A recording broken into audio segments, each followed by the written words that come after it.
Nossa conversa de hoje, não poderia ser diferente, é sobre o movimento das ruas, o grito das ruas, o que diz o Brasil sobre a presidência da República, o que dizem os estudantes, como vai o Rio de Janeiro, o estado e a cidade maravilhosa.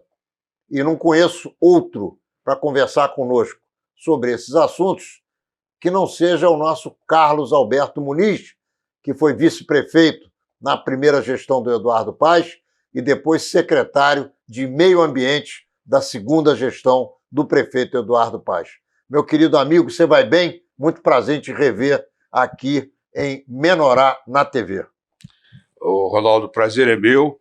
Mais uma vez eu agradeço essa oportunidade e agradeço também aos seus ouvintes que vão me dão a oportunidade de chegar até eles e de ter esse colóquio que você, sempre que temos essa experiência, tão bem conduz e democratiza as reflexões, porque é um momento que o Brasil precisa muito disso.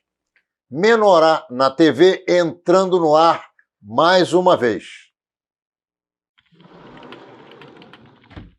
Estamos dando início ao primeiro bloco de Menorá na TV com Carlos Alberto Muniz, que foi vice-prefeito do Rio de Janeiro e também secretário de Meio Ambiente, além de uma série de outras atividades, como presidente da FEEMA e outras que ele desempenhou no nosso Rio de Janeiro, no nosso Brasil, e ele é um menino ainda pronto para novos desafios. Ô Muniz, eu não gosto muito de movimentação de rua, porque atrapalha quem não tem nada a ver com aquilo ali. Mas não posso deixar, como democrata, de aplaudir as pessoas que saem de casa e vão se manifestar, seja lá para que lado for. Eu pergunto, o que é que você ouviu dessa última gritaria das ruas do Brasil em relação ao governo federal, em relação à educação, em relação a partidos políticos alijados do poder e que se manifestam hoje através dos estudantes?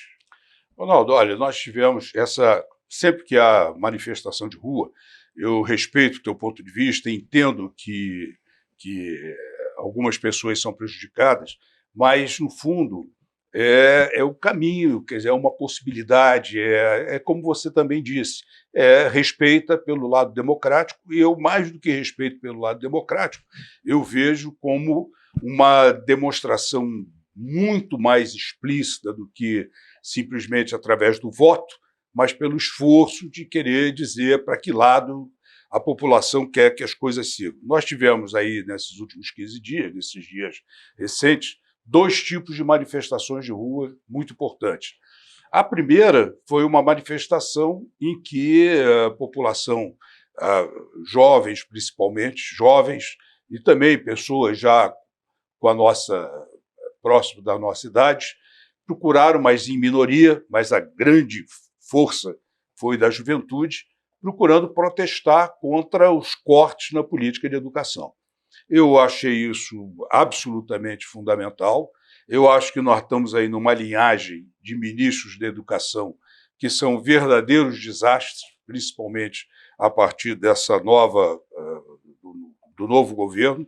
Eu não sei o que virá depois, porque cada um que vem é um pouco pior que o anterior, e, sem sombra de dúvida, quer dizer, a questão educacional vai ter que ser levada a sério. Não quer dizer que está tudo certo, não quer dizer que nunca houve erro, mas quer dizer que começar a querer consertar pelo corte das verbas e querendo dar uma demonstração, punindo aquelas que se mostram mais dinâmica, começando com manifestações, são as primeiras a serem cortadas. Isso não é da vida democrática e não é assim que nós vamos corrigir nenhum tipo de problema. Sobre esse tema, desculpa eu te interromper, mas eu queria ouvir a tua opinião também. Você termina o teu raciocínio e me fala o que você pensa de envolvimento de MST e partidos que foram alijados na última eleição neste tipo de movimentação de rua. Mas termina o teu raciocínio, depois você completa. Eu considero que nós, nessa manifestação, quer dizer, ela foi o centro da manifestação, como eu disse, é um repúdio ao corte na política educacional. eu acho que esse centro ficou muito claro, quer dizer, ele ficou muito nítido, quer dizer, eu acho que não houve deformação da grande mídia, não houve também polêmicas A, B, C, se teve presença de algum partido político ou de alguma corrente, foi absolutamente uma expressão minoritária, mas é um desejo democrático, quer dizer, eu não vejo nenhum problema que outras forças participem disso, contanto que não procurem ali querer disputar para botar as suas reivindicações de carona num movimento cuja característica central não é aquela. Não é aquela. Então, eu acho que ali a gente foi muito bem contemplado.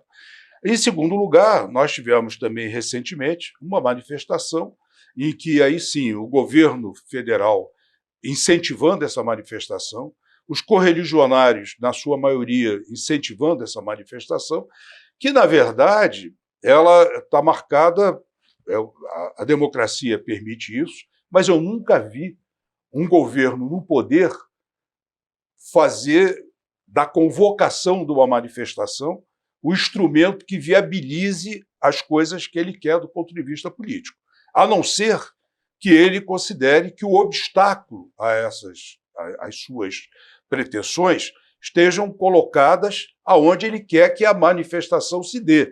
Por isso que eu percebi, inclusive, e a sociedade percebeu também, a cisão, a divisão no meio do governo federal e das suas representações políticas, porque não é possível querer se hostilizar o Congresso Nacional, que será o palco onde a questão vai ser definida, e hostilizar, inclusive, quem eles precisam convencer para que vote a favor, que é o centro de querer, como se eles tivessem hegemonia, e não tem absolutamente hegemonia do Congresso Nacional, são minoritários e não podem continuar olhando o Congresso Nacional como se ele fosse um bando de ladrões, de corruptos. Ele representa o que a política do Brasil tem hoje. E se trabalhar politicamente de forma correta, ele estará pronto a ajudar na viabilização das coisas. E tem sido assim na história. Não quer dizer que esse Congresso é pior ou melhor do que o anterior. Quer dizer, sempre foi no Congresso que a gente conseguiu obter vitórias que melhoraram a vida do país. Então, essa manifestação, quer dizer, que se tentou corrigir na reta final para que ela não fosse de hostilidade, mas ela acabou sendo de hostilidade mesmo. Eu considero, por exemplo, pobre do país em que a gente sabe o nome dos ministros do Supremo Tribunal Federal. Não, é pior. Não só sabe, como ainda conhece o que eles comem. Bom, e também, eventualmente, o que vão evacuar. O que eu considero é que o Supremo tem que se respeitar e se colocar no lugar do guardião da Constituição, em parar de viver as frustrações de não ser executivo, de querer definir coisas que não são coisas que têm que ser definidas ao nível constitucional, acabar com a empáfia, quer dizer, voltar, porque senão eles estão contribuindo de forma substancial para que essas deformações se aprofundem dentro da sociedade brasileira. As confusões, quer dizer, aí começa aquele que porque time de futebol é normal isso. Você tem os que torcem para o Flamengo, os que torcem para o Fluminense, os que torcem para o Vasco, para o Corinthians. É natural, porque é torcida disso. Supremo não é, o nome já diz, está acima, está lá para entrar, para quando há uma questão constitucional mal resolvida, mal definida. E não para ficar dizendo que o executivo não pode isso, que não pode aquilo, que tal medida do executivo não pode isso. Quem tem que resolver isso é o Congresso.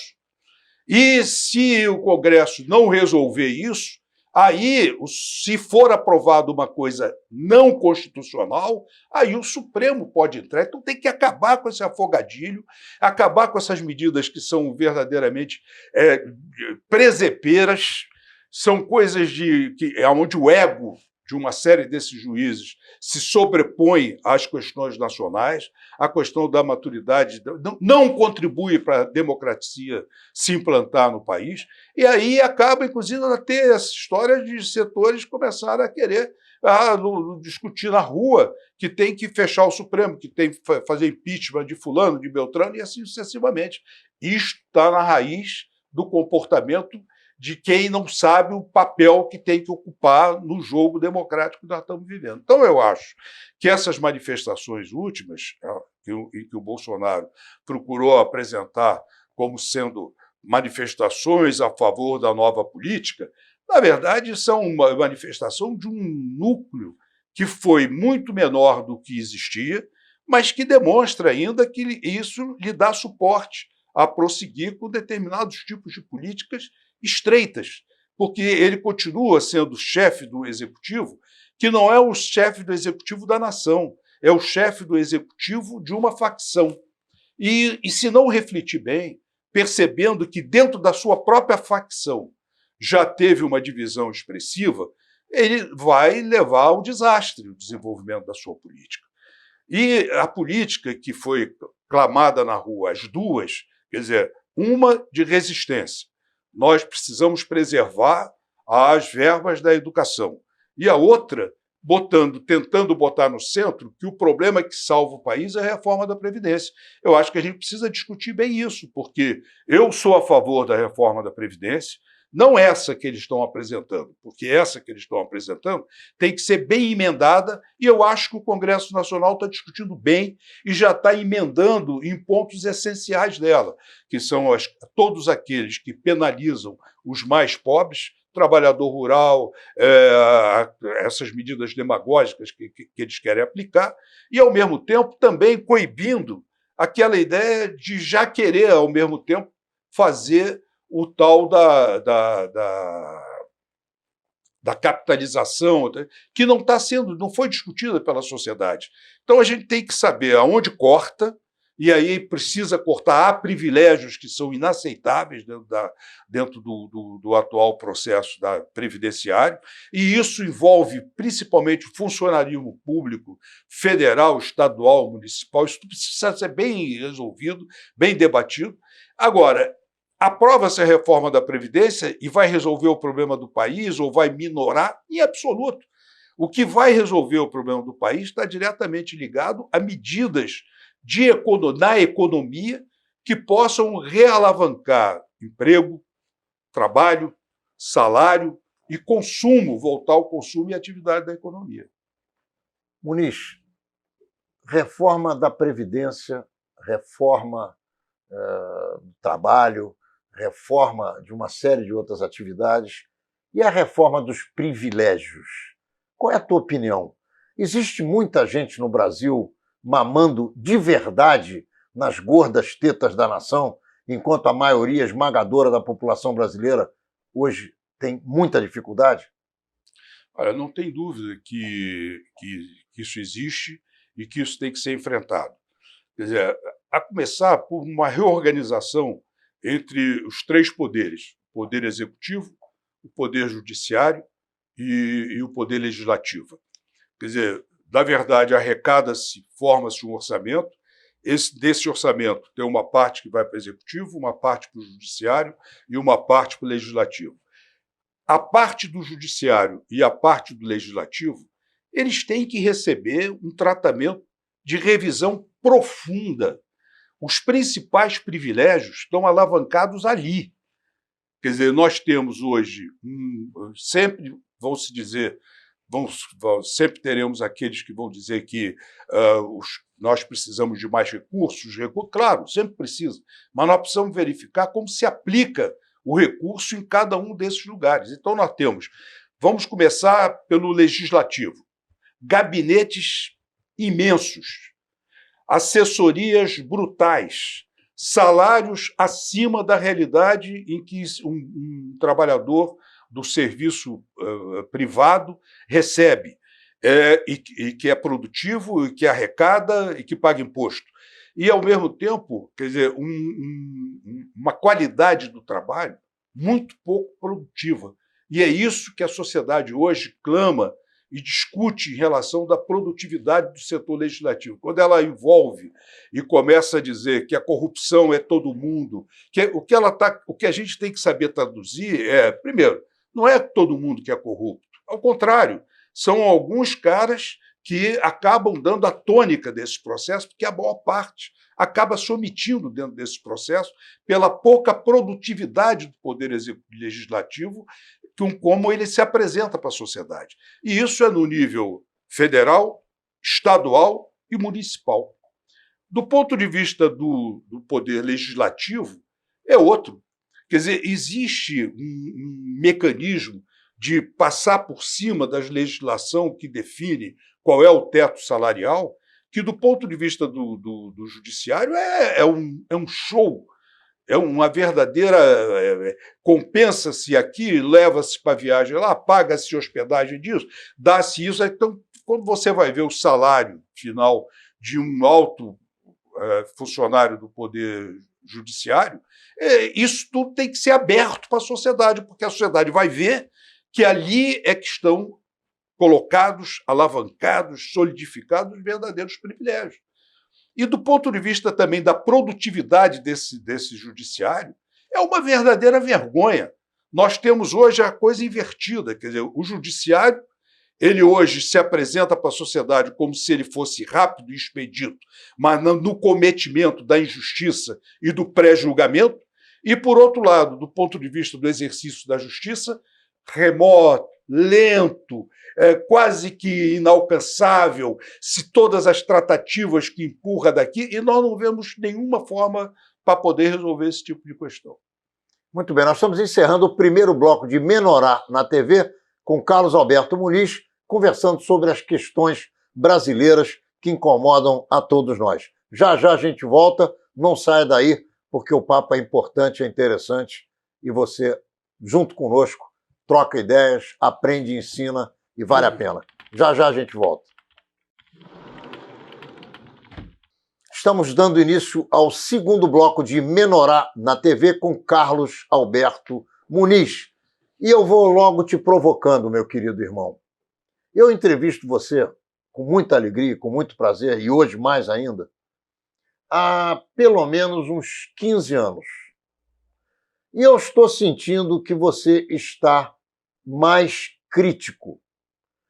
Os cabelos que lhe faltam, e a mim também, fazem com que nós nos cheguemos mais perto quando falamos do que pensamos, dos nossos verdadeiros sentimentos? É verdade, a gente já conversa há muitos anos mesmo, como você apontou. É que eu acho, eu estou vivendo uma fase assim, em que eu me solidarizo e participo do sofrimento que eu estou vendo na sociedade brasileira.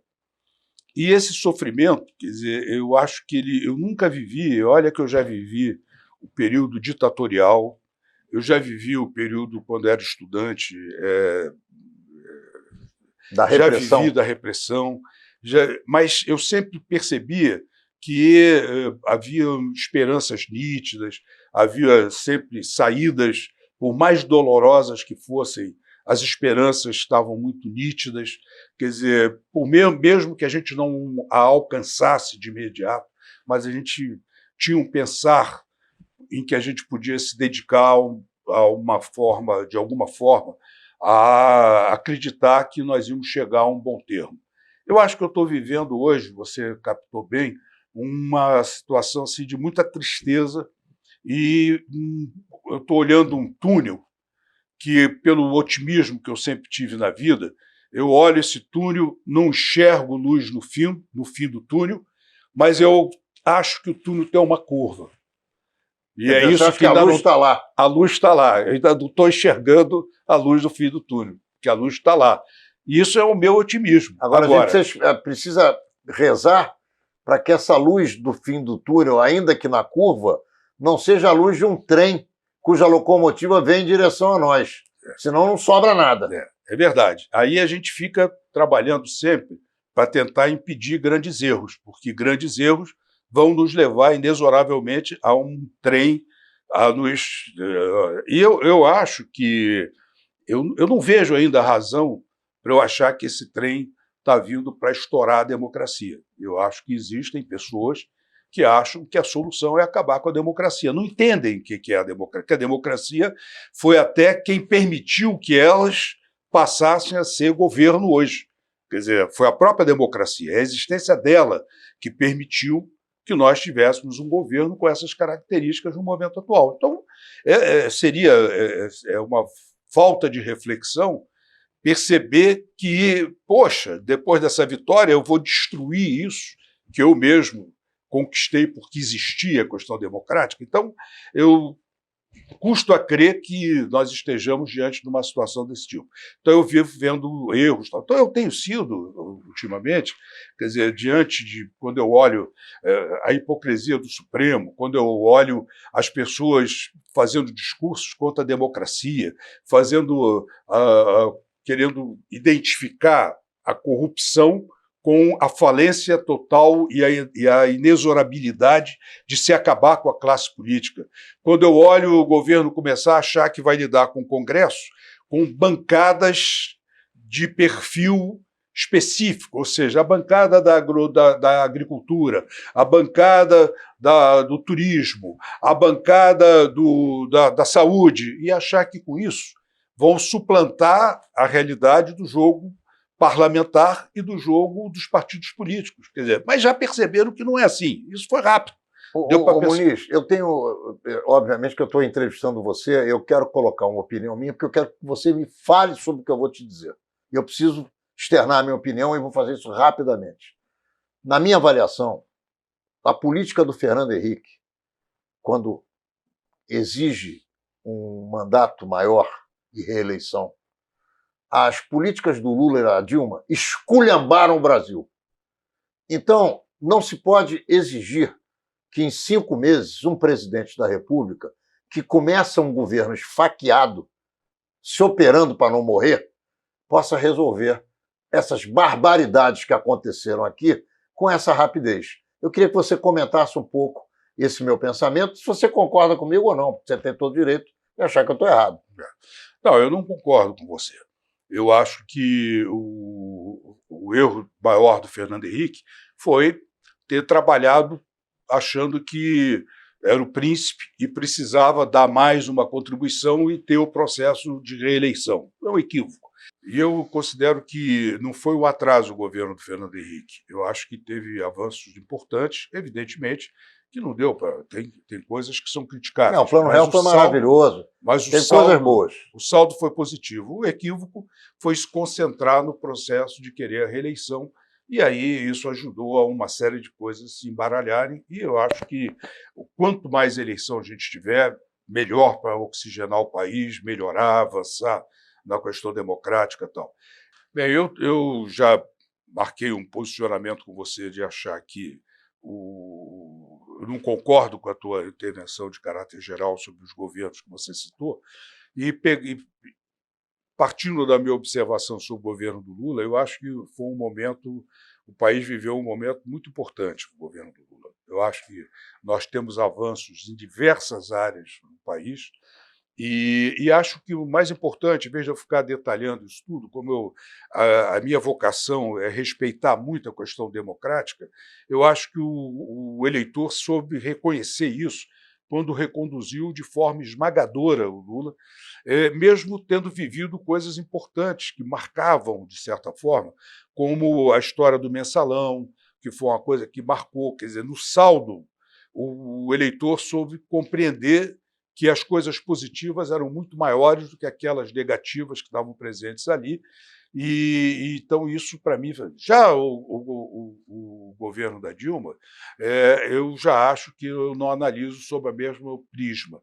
Eu acho que ele está marcada por uma autossuficiência, por uma resistência à política, por uma resistência à convivência com as pessoas, e isso tudo é parte integrante da antipolítica, quer dizer, e sem falar de que no processo da reeleição da Dilma, o governo começou de uma forma dramática, quer dizer, porque, no fundo, a primeira atitude foi desconhecer a aliança que levou à vitória. E, a partir daí, então, estigmatizar aquela aliança, romper com ela, montar um governo que era um governo que desconhecia essa aliança, e, com isso, achar que ia levar adiante um estelionato eleitoral com o Congresso Nacional. Então, o impeachment não é um problema a ser discutido se foi justo ou não foi justo, se a rubrica apontada da Constituição era correta ou não era correta. Toda vez que tem um impeachment e ele é votado, e a maioria define pelo impeachment, é porque a questão política saturou. A questão política definiu, quer dizer, chegou a um limite a relação humana. Isso aí, o impeachment é uma tradução, ela tem que ser traduzido não pela rubrica do... mas pela incapacidade do governante de conversar. O governante perdeu a capacidade de governar. E de conversar. De conversar, óbvio, já perdeu antes. É isso aí. Porque de governar. E, então, o próprio impeachment mostra como é que foi o governo da Dilma. Eu acho que o governo do Temer, que você não chegou a mencionar, porque foi muito curto. Mas eu acho que foi muito melhor do que a Dilma e do que o finalzinho do mandato inicial da Dilma. Eu acho também. Eu acho que o governo do Temer veio procurando, dentro daquele quadro de crise imensa, começar a estancar aquilo, se voltar para o problema da economia, reativar a economia. Nós estávamos saindo de um PIB negativo para um PIB positivo, nós estávamos contendo a inflação, nós estávamos crescendo a inflação, então nós estávamos começando a ter sintomas muito positivos. Evidentemente que essa história da delação da JBS, essa história toda, isso aí deu um caldo que tornou o governo perdeu a iniciativa a partir daí, quer dizer, perdeu a capacidade política, e aí, a partir daí, ficou um governo para tentar se defender dentro do Congresso. E aí, evidentemente, é um trabalho, ou melhor, é uma energia que não se transforma em trabalho produtivo, e aí a própria opinião pública acabou mostrando que ela não queria isso. Hoje, eu não acho que o problema do Bolsonaro seja pouco tempo. Eu acho que o problema do Bolsonaro, neste pouco tempo, ele já demonstrou bem aquilo que ele é. Quer dizer, ele é um cara que veio daquele setor lá, que era o baixo clero, que nunca apresentou nada no Congresso Nacional para a nação, sempre defendeu o ponto de vista voltado para o grupo dele, era um parlamentar que cuidava basicamente da questão sindical de uma área dele, sempre nas questões gerais, sempre se colocou na contramão. Exemplo, basta pegar um que é o mais recente, sobre a necessidade de reforma da Previdência. Toda vez que ela apareceu, ele foi contra. Por isso, inclusive, da dificuldade dele hoje de assumir de forma alcandoreira a defesa da reforma constitucional. Então, mas isso o povo não teve oportunidade de conhecer. E o povo, diante do que foi apresentado para ele, acabou votando nele majoritariamente. Então, se ele tivesse entendido já nesses 5 meses que ele foi eleito pelo povo para se reciclar e entender que ele não seria presidente da República pela corrente minoritária que, de forma mais sectária, ele representa. Ele pegou também aqueles que estavam insatisfeitos com o governo da Dilma, que estavam insatisfeitos com o rumo do país e que não queriam mais a volta do PT. E por tudo que a mídia e a vida política acabou colando como responsabilidade do PT. E isso, então, ele usou para se eleger, mas não quer usar para governar. Ele não quer fazer um governo que expresse aquela corrente que o colocou lá. E está procurando fazer um governo da extrema minoria que pensa estritamente como ele. E isso é o que está dando todos os conflitos que a gente está vendo agora. Agora, pode se emendar? Pode. Pode se corrigir? Pode. Quer dizer, o que é se corrigir? Não é abrir mão dos pensamentos dele, mas é basicamente levar em consideração que ele está tendo que governar para a ampla maioria, e não só para aquele segmento que o segue. Se ele quiser pular do desfiladeiro e jogar de cabeça para baixo, esse pessoal vai seguir, vai se jogar, como existe em cada lugar, correntes sectárias. O que vale é o que essa corrente consegue se abrir no cenário político. O cenário político se ampliar, né? Quer dizer, ser mais ampla, cooptando pessoas para o seu pensamento. Muito bem, nós estamos encerrando então o segundo bloco de Menorá na TV com Carlos Alberto Muniz. Já já a gente volta temos muita coisa para discutir sobre o Brasil, e especialmente sobre o Rio de Janeiro, que ele conhece tão bem quanto aqueles que conhecem o Rio de Janeiro melhor do que qualquer outro estado, do que qualquer outra cidade. Já já a gente volta. Muito bem, estamos de volta com o terceiro bloco de Menorá na TV, conversando com Carlos Alberto Muniz. Eu vou, Muniz, te colocar mais um sentimento meu, para que você faça uma análise a respeito da questão. Muita gente, entre aspas, boa em cana. Muitos políticos tradicionais atrás das grades.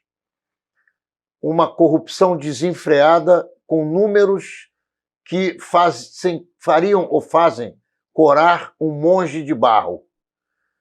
Que diabo de país é esse que nós estamos vivendo, com tanta gente envolvida em coisas equivocadas, em roubo da nação? E o que seria do Brasil se a corrupção não fosse uma corrupção africana e fosse uma corrupção canadense? Porque eu acredito que existe corrupção em tudo que é lugar, só que em níveis que são suportáveis, que não deveriam ser, mas que são suportáveis ou palatáveis para a sociedade, e níveis que ninguém aguenta, que é o que aconteceu no Brasil. Ronaldo, eu considero que a questão da corrupção, principalmente praticada pela liderança política, e onde o Estado do Rio de Janeiro é um bom exemplo disso, é coisa insuportável, absolutamente reprovável e que tem que ser apurada, julgada e os responsáveis receberem as penas que precisam e merecem. Porque isso, inclusive, não só a corrupção em si prejudica o desenvolvimento do país, mas ela também prejudica sobremaneira a consciência, o avanço da consciência civilizatória da população. E distorce a democracia. A democracia perde, é ela aí. Quem perde. E aí, quando ela perde, desmoraliza-se a classe política, e aí os arrivistas acabam crescendo nesse campo, e aí você não consegue mais separar o joio do trigo e entender para que lado as coisas vão. Então, eu não me furto a isso. Eu acho que eu convivi aqui na cidade do Rio de Janeiro, no estado do Rio de Janeiro, com parte substancial dessa política, desses políticos, e acho que eu sempre, quer dizer, por minha formação, eu nunca achava que política era igual. Eu acho que a política ela já dá tanto espaço, tanto reconhecimento, tanta possibilidade num país tão desigual para você poder crescer, para você crescer profissionalmente, para você ampliar o seu leque de relações, para você, inclusive, poder, se for da tua competência ou da sua aptidão, desenvolver negócios, desenvolver atividades, todas elas em prol da sociedade e lucrativas e bem inseridas. Então, o político, quer dizer, tem um privilégio que aquele funcionário que está ali no balcão, que não tem possibilidade de conhecer outras pessoas, ou que está dentro do escritório, que fica circunscrito àquele leque de convivência, não tem. E esses aí, em vez de procurarem desenvolver essas aptidões dentro desse campo, passaram a romper a fronteira e se locupletaram dentro desse processo. Então, esses têm que ser punidos, e eu acho que no Rio de Janeiro isso foi de forma muito mais avassaladora. A gente já vivia isso no Rio de Janeiro. Quer dizer, isso não foi uma coisa que aconteceu agora. Agora ela foi revelada de forma pública e desvendada, e isso, evidentemente, marcou gerações na política do Rio de Janeiro. Quer dizer, poucos se encorajavam a assumirem um mandato político, porque percebiam que o jogo era um jogo pesado. Percebiam que o jogo, para você se viabilizar, não é porque fosse difícil você conquistar o eleitor com o seu pensamento e tal, mas era uma engrenagem na qual você disputava com situações do ponto de vista financeiro, do ponto de vista de espaços, que eram absolutamente desiguais. E isso é que precisa ser resolvido, porque não basta só condenar, e eu sou a favor que condene, mas é necessário também que a gente possa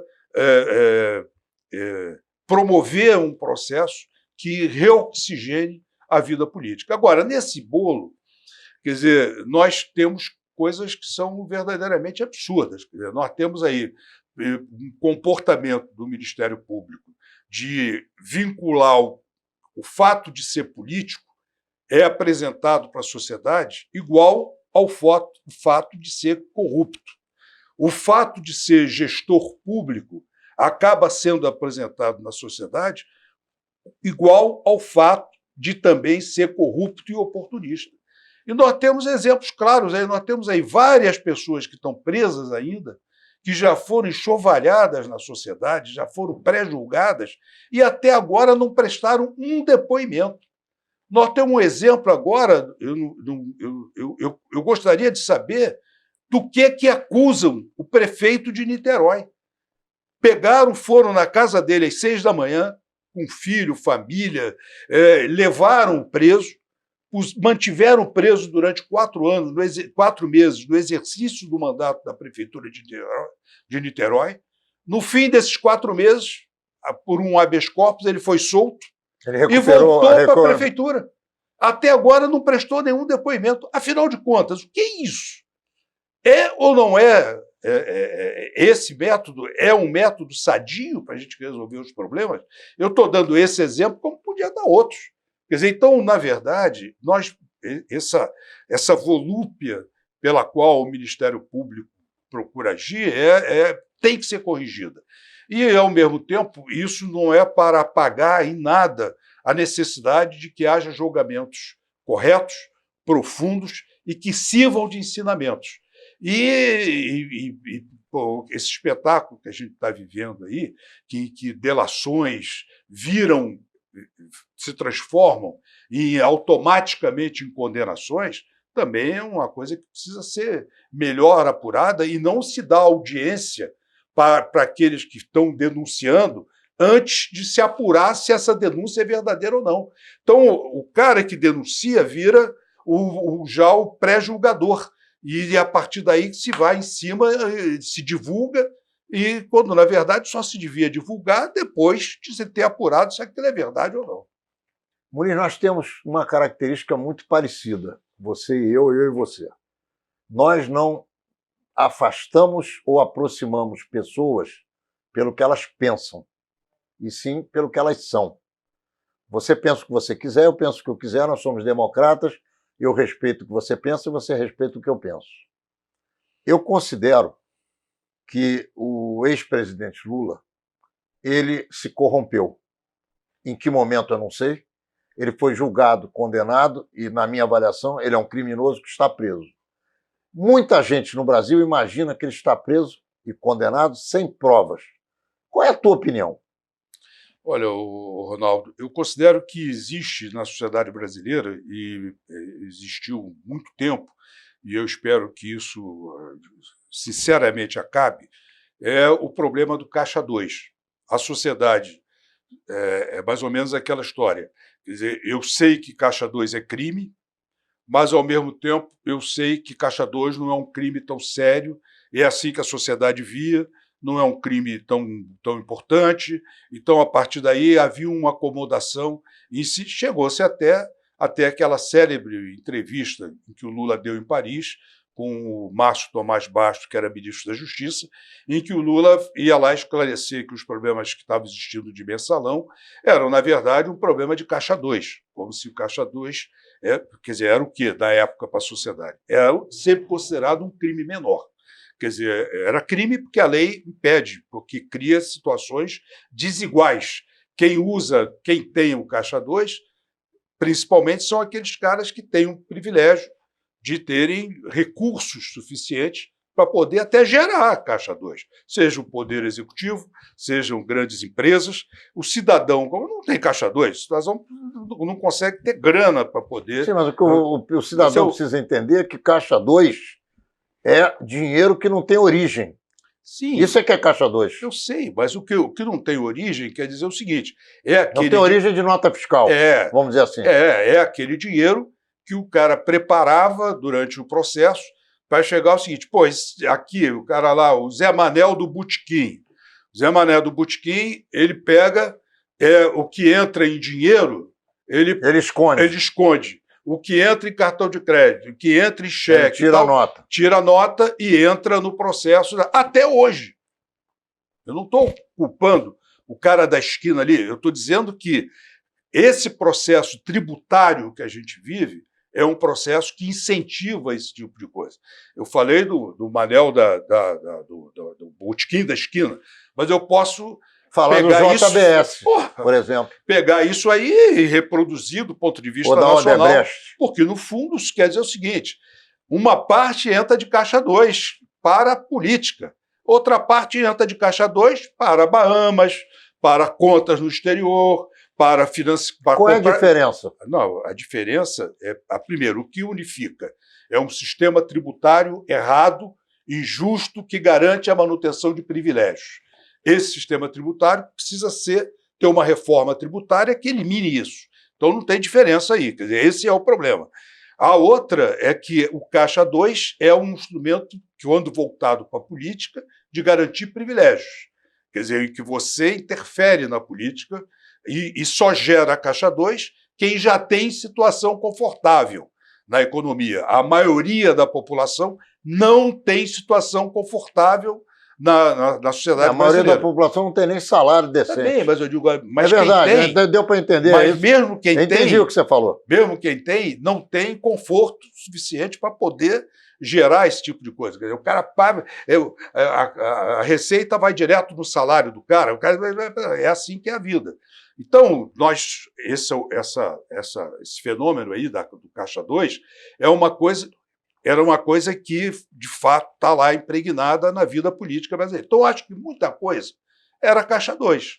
E, inclusive, principalmente em coisas que o PT se envolveu, o Lula se envolveu, o PMDB, na época, se envolveu, as eleições foram envolvidas, era um problema ligado à Caixa 2, principalmente. As acusações em cima do Lula, que é o sítio, a reforma do sítio em Atibaia, a reforma do apartamento ou a compra do apartamento, eu considero que até hoje não há prova robusta a respeito disso. Na verdade, o Lula foi condenado por aqueles que consideram o conjunto da sua obra um conjunto pernicioso, negativo, furado, errado. Eu considero que o Lula é injustiçado porque eu considero que o conjunto da obra que ele executou foi positiva para o país.